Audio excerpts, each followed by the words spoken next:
Almaty has always been famous for its mountain trekking and mountaineering school, which is quite understandable. After all, the Tian Shan snow-white peaks can be seen from anywhere in the city, whereas residents of other cities have to spend a lot of time and money to arrive in the mountains. It is a matter of minutes for Almaty dwellers. Every year, thousands of mountain lovers come here for training and competitions.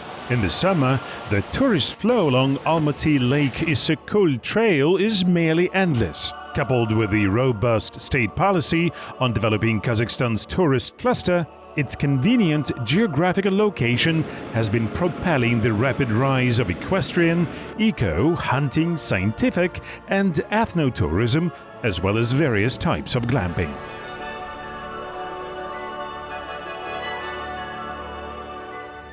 Still a school kid, around 1988, we would trek to Lake Issyk-Kul through the Ozorny or Lake Pass or the Northern Aksu Pass, stay in Bostiri for 3-4 days, bathe in the lake, live in construction trailers, and would trek back to Almaty. Tourism and excursion boards used to design different categories of trekking routes. A hiking route through the 3 Kolsai lakes was even included in the astronaut post-flight recovery program. They established the Kolsai-Kolderi National Park here in 2007. Now it is widely known internationally. Я тогда работал инструктором. Back then I worked as an instructor at the Regional Control and Rescue Service. Our job was to monitor the official routes. One of them was Almaty-Toguzak-Karakia Lake Issyk-Kul.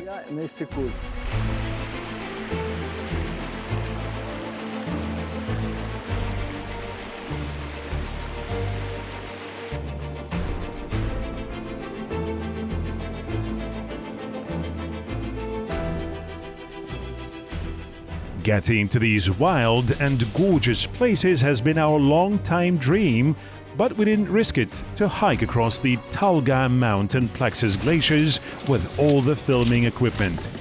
Having consulted mature tourists, we went for an equestrian option, hoping not only to ease the logistics, but also make our TV story more relevant, since equestrian tourism has recently become a priority for Kazakhstan. Back then, the Bogatyr glacier was okay, nice and smooth. Even the routine routes were relatively safe, without the need to overcome complicated cracks. 30 years later, the glacier has sunk and become rather difficult to cross. You start getting the flavor of what is coming already on the road to Kolsai Lakes.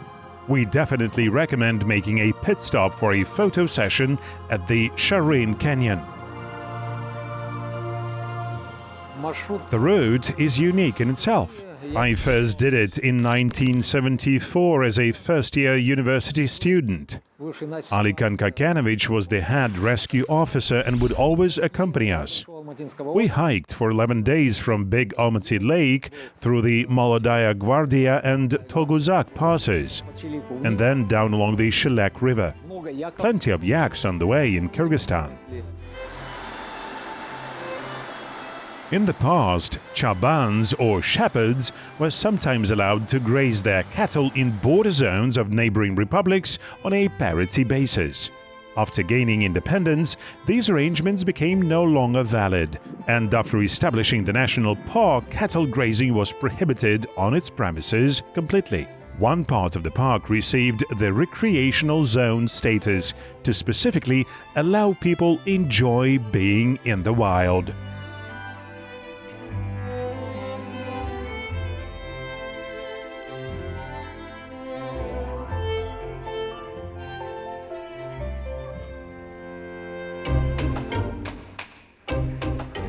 You can get the route permit in the National Parks office.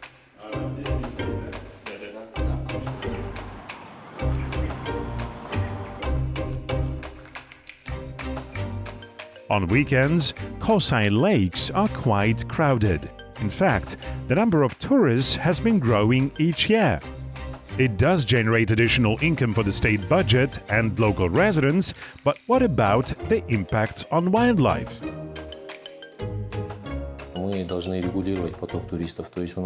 It is vital to regulate the tourist flow. We have 7 tourist directions, which include several hiking routes each. There are special route passports allowing to monitor the recreational load. Now, together with the ministry, we are working on a tourist quota program. The system will automatically record how many tourists are currently on each of the routes and how many empty spots are left, like in a cinema.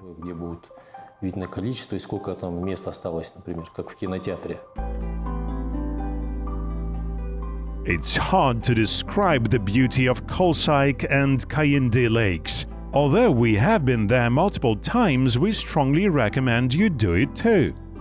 This time we're interested in the legendary route which the gurus of Kazakhstan's mountain tourism, Alikan Kobzhanov and Alexander Artemiyev, have told us about.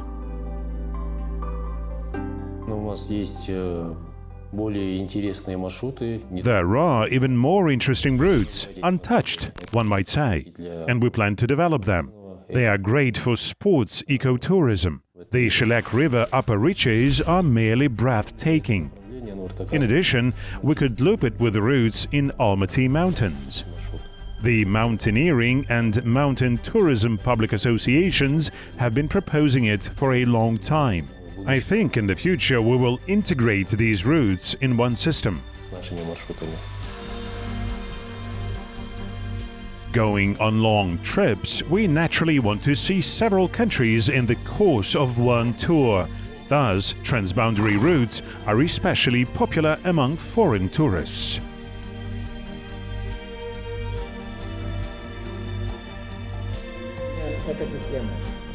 The enthusiasts of the Kazakh Alpine Club and Kyrgyzstan Tour Operator Association have been trying to revive the cross-border mountain routes for many years, but in vain. Finally, in 2022, the first test tourist groups hiked through the Kolsai-Kolderi National Park, as well as through Big Almaty Lake over to Issik-Kul Lake. They've even established temporary mobile checkpoints for this purpose. A lot of effort was put into this initiative.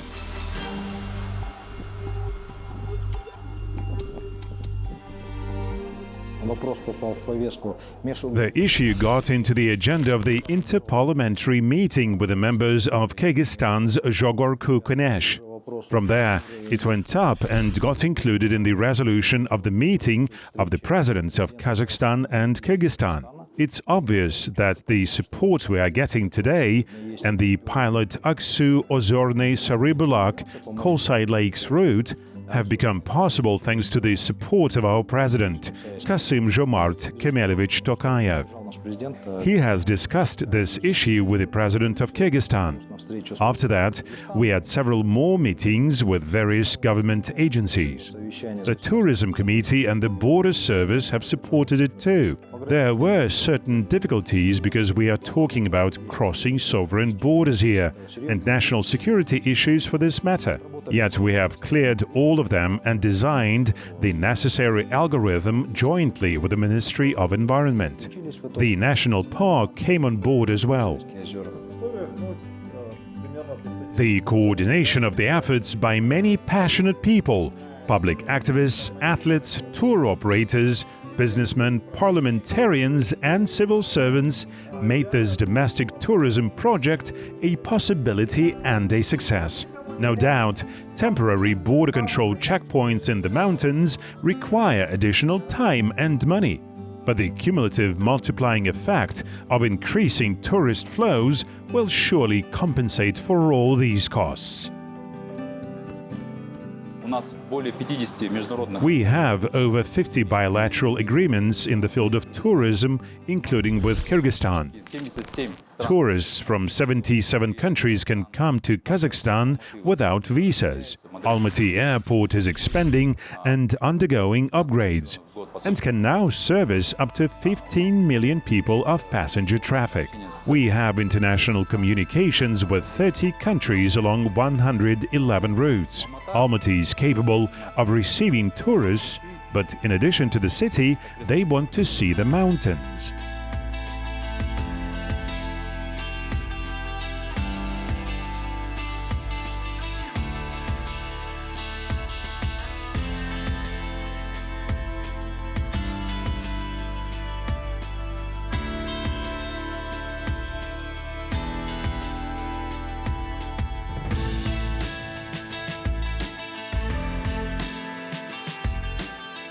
In the meantime, together with the mobile group of the Kolsai-Kolderi National Park, we are heading towards the most inaccessible and, it seems to us, the most beautiful corners of the park.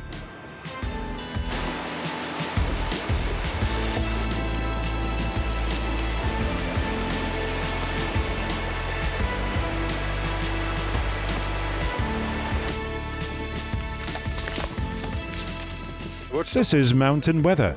We are currently driving in the shade. It is cloudy here, and on the other side of the river it's so sunny. Further up, it's rainy.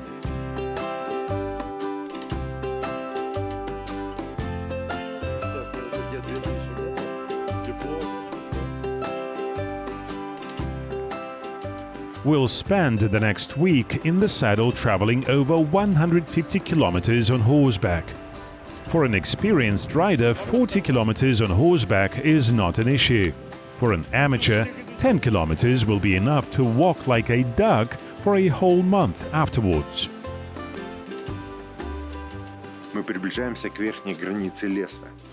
We are approaching the upper forest zone border. At the altitude of 2,700 meters above sea level, coniferous trees give way to juniper thickets, alpine meadows and high-altitude tundra, dwarf willows, dwarf birches and alders, high-altitude swamps here and there. Why is it so nervous? Look, it got scared of the stone and jumped to the side. Honestly, even a trained horse poses potential risk, so it is necessary to strictly follow all instructor recommendations.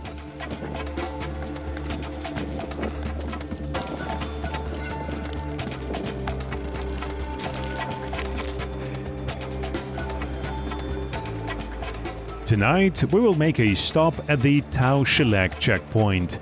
After the downpour, it turned out not so easy to get there.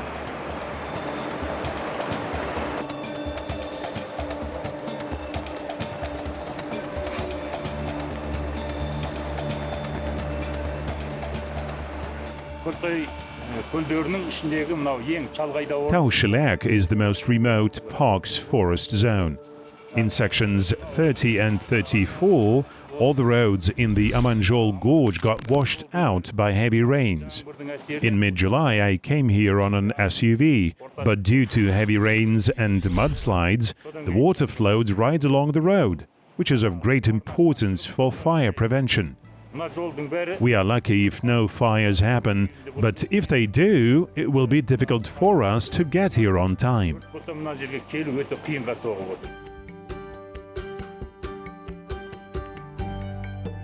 At the checkpoint camp, you can relax and even go to sauna.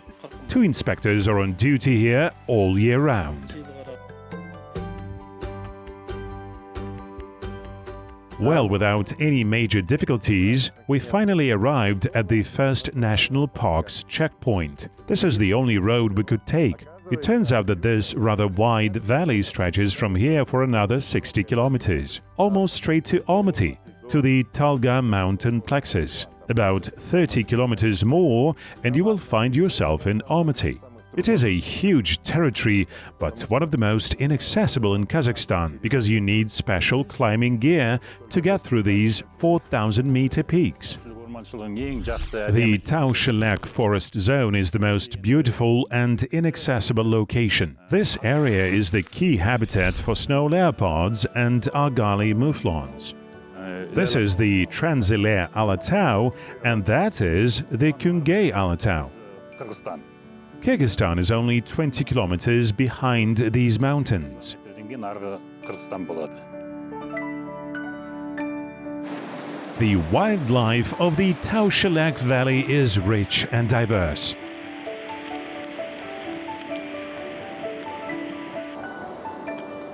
The Tekke mountain goats represent the main food source for snow leopards.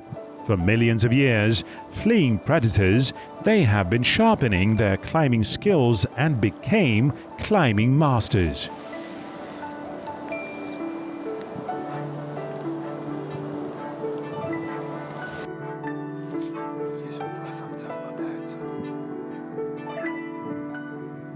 Morals prefer mountain coniferous forests. These are the largest deer in the world. Male species can weigh up to 300 kilograms.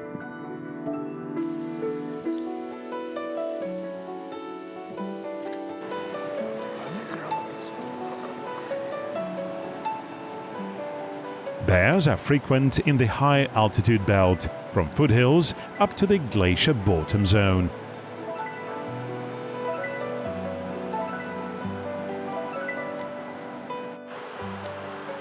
If wild boars gather in large herds, then their population is in good condition.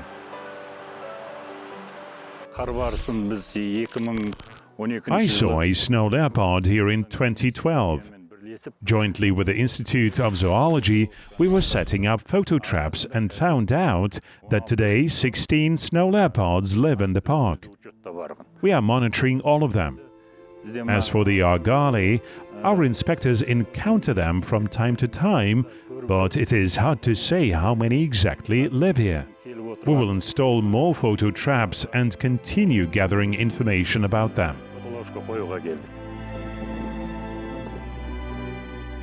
Early in the morning, we go to the picturesque Sholak, Aral and Aktas areas. The fog is billowing in between the cliffs above the valley.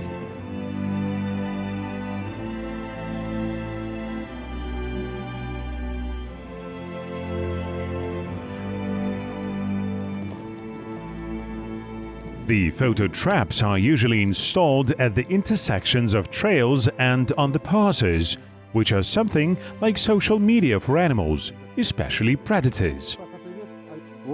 This is the Sholak Aral Gorge. It's a bear, a Turkestan lynx, a mountain Siberian goat.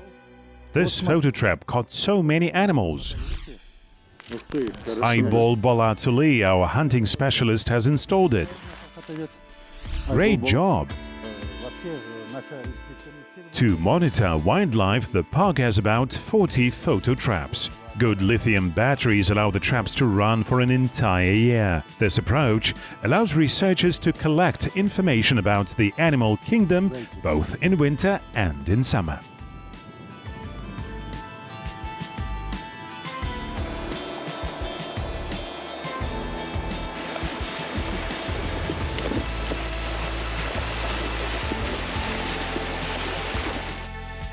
We have been on the road for only 3 days but have already exhausted ourselves. Yet now, we have an idea of the daily work of the National Park Rangers who have devoted their lives to wildlife conservation. Today, we will return to base camp, rest a little, replenish our food supplies, and tomorrow morning we'll continue the mission. We will ascend 40 kilometers to the river's source and survey the area adjacent to the glaciers. Stay tuned for another exciting story.